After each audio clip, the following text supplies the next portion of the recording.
सुप्रभात। शिक्षा और दीक्षा ये दो शब्द एक जैसे लगते हैं, लेकिन दोनों में जमीन और आसमान का फर्क है। शिक्षा एक प्रारंभिक चीज है, लेकिन दीक्षा इससे एक बड़ी चीज है। जब शिक्षा में से दीक्षा निकल जाती है तो वर्तमान भारत बन जाता है। जब शिक्षा के साथ दीक्षा रहती है तो प्राचीन गौरव भारत रहता है, जिसके कारण भारत दुनिया का विश्वगुरु कहलाया। बिना शिक्षा के दीक्षा संभव नहीं है, क्योंकि जहां दीक्षा है वहां शिक्षा होगी ही, लेकिन अकेले जहां शिक्षा है वहां दीक्षा हो यह आवश्यक नहीं है। इसीलिए दोनों में बहुत फर्क है। और फर्क यह है कि पहले गुरुकुल होते थे, वहां दीक्षा होती थी और शिक्षा भी होती थी, लेकिन वर्तमान के स्कूल जो हैं उनमें केवल शिक्षा रह गई, दीक्षा हट गई। और इसीलिए जिसको मॉरल वैल्यू बोलते हैं, जिसमें व्यक्ति अपने को आत्म आनंदित करता है, जिसमें सुखी कहता है, ये बोलते हैं। उपनिषद के अनुसार सा विद्या या विमुक्त ये एक शब्द श्लोक बोला है उपनिषद में, यानी एक ऐसी विद्या जिसमें दीक्षित होने के बाद व्यक्ति जीवन से मुक्ति की तरफ जाता है। मुक्ति का मतलब मरना नहीं, मुक्ति का मतलब रोगों से मुक्ति, मुक्ति का मतलब अनेक सारे संकटों से मुक्ति, अनावश्यक दुखों से मुक्ति। संकट नहीं, दुखों से मुक्ति। संकट तो आते जाते रहते हैं, लेकिन दुखी है या सुखी है उससे कोई फर्क नहीं पड़ता। संकट तो पार्ट ऑफ द लाइफ है। एक बस छूट गई, दूसरी बस आ रही है तो भी संकट, निकल गई बस। मेट्रो में जा रहे थे, अरे 10 सेकंड पहले ही दरवाजा बंद हो गया, क्या संकट? ये भी तो संकट हो गया। तो संकट है वो, लेकिन संकट आने पर दुखी है सुखी है, ये विद्या और शिक्षा में से अंतर बताते हैं।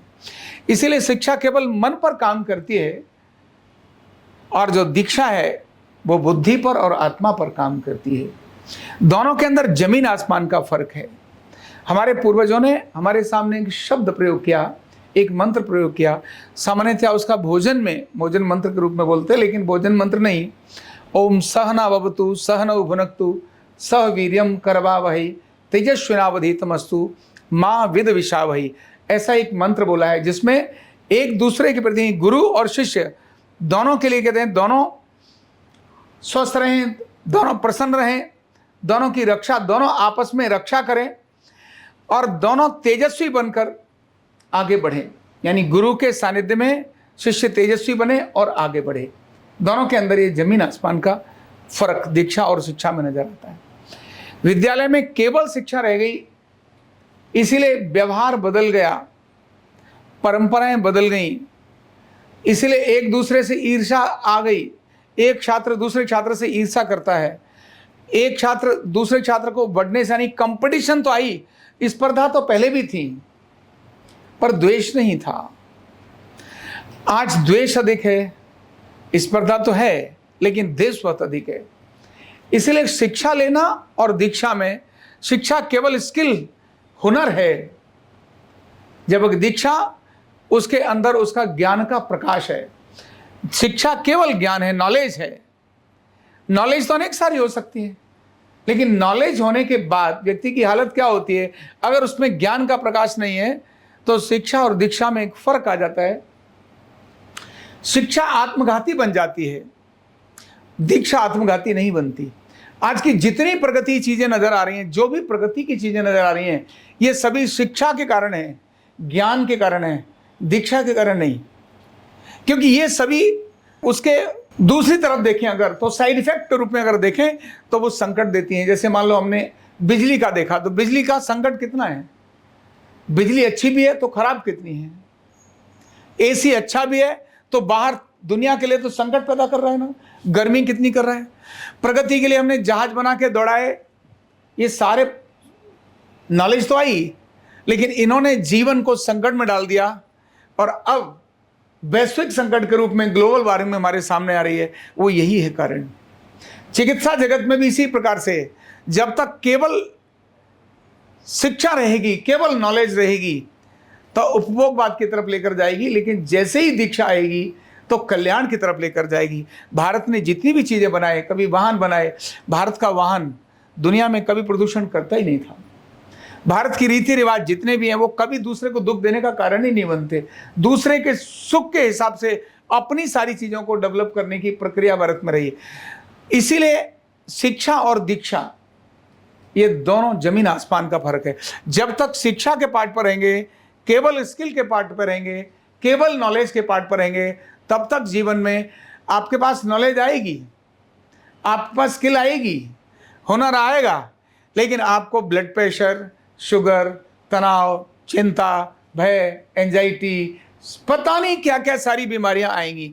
जो जितना अधिक पढ़ा लिखा बन गया और बड़े दायित्व पर चला गया, परसेंटेज में अगर आप देखें, या तो वो योगी बनेगा नहीं तो रोगी बनेगा, या तो उसके पास blood pressure, sugar, asthma, arthritis, पता नहीं क्या क्या चीजें होंगी, या फिर वो एकदम अंदर से शांत होगा, कितनी भी सारी चीजें आने के बाद भी, क्योंकि बिना योगी के वो सफलता नहीं प्राप्त कर सकता, और अगर उसने सफलता प्राप्त करी है तो वो रोगी होगा।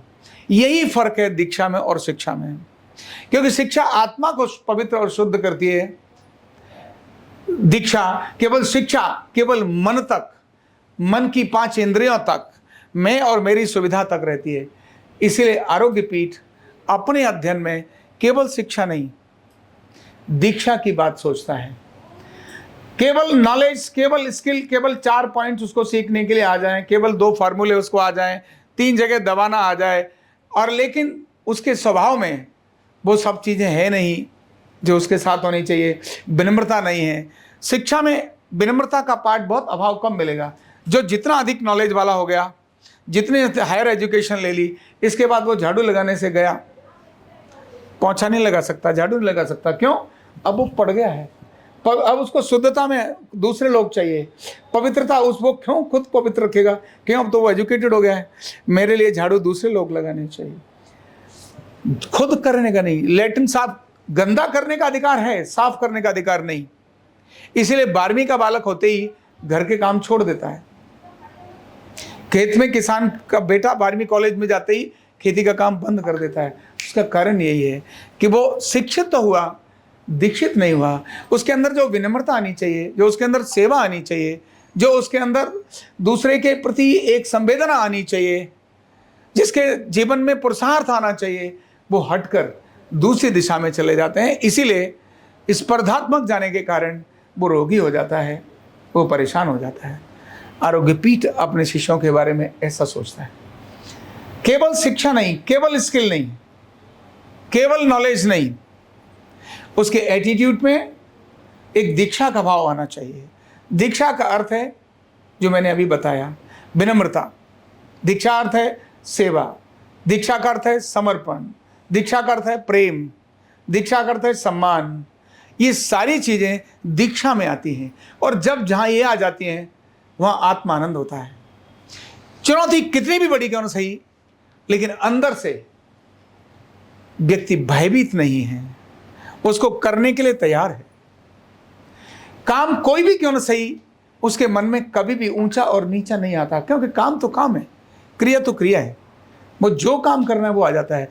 यही दीक्षा की प्रक्रिया, दीक्षा की परंपरा आरोग्य पीठ अपने शिष्यों में सोचता है, और आरोग्य पीठ उसी प्रकार के प्रशिक्षण के बारे में सोचता है।